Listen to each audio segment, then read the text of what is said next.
Bendegan the Dwarf Wizard had grown restless in the months that followed the battle with Groch the spellcaster.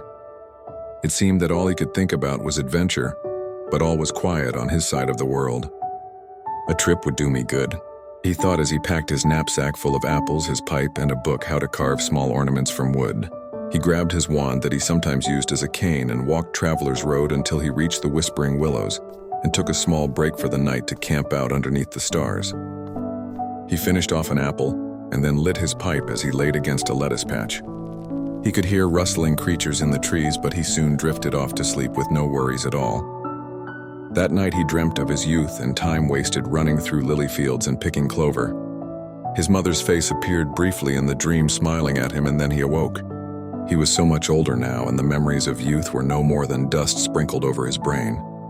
He got an early start and headed east towards Elderberry. He had decided to visit Lake Yon and fish for a few days. After a few hours, he met a horse and wagon, and the driver gave him a ride. That night, he arrived just outside the lake, and he again laid down to light his pipe and sleep. But then he heard a splash. "Huh?" he whispered as he looked towards the lake. The splash grew closer, and Bendegan pulled his pipe out and stood up and walked towards the lake. He soon discovered a small blue fish flipping and flapping about by the lake bed. "Silly little guy," he said as he pushed the fish back into the lake, but then it flipped back out. Once again, Bendegan pushed it in, but it flipped out, and it was then that he noticed the fish had no eyes. Surely this fish had never seen anything, Bendegan thought. He decided that he would not fish in this trip, and that he would use his magic instead. He sat and thought through his spells and finally settled on one that might help. Hinum si yun him, and his wand sparkled and shot an amazing array of blue and red magic towards the eyeless fish.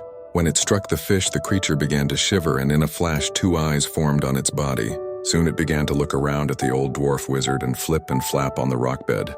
Bendegan walked over and picked the fish. "Now go and see what you've been missing," Bendegan said as he tossed the fish into the lake. He smiled as the fish swam out of his sight. He looked around at the beautiful trees and the sun slowly rising in the distance. "Adventure," he thought. "I'll see it soon enough. For now I'll nap."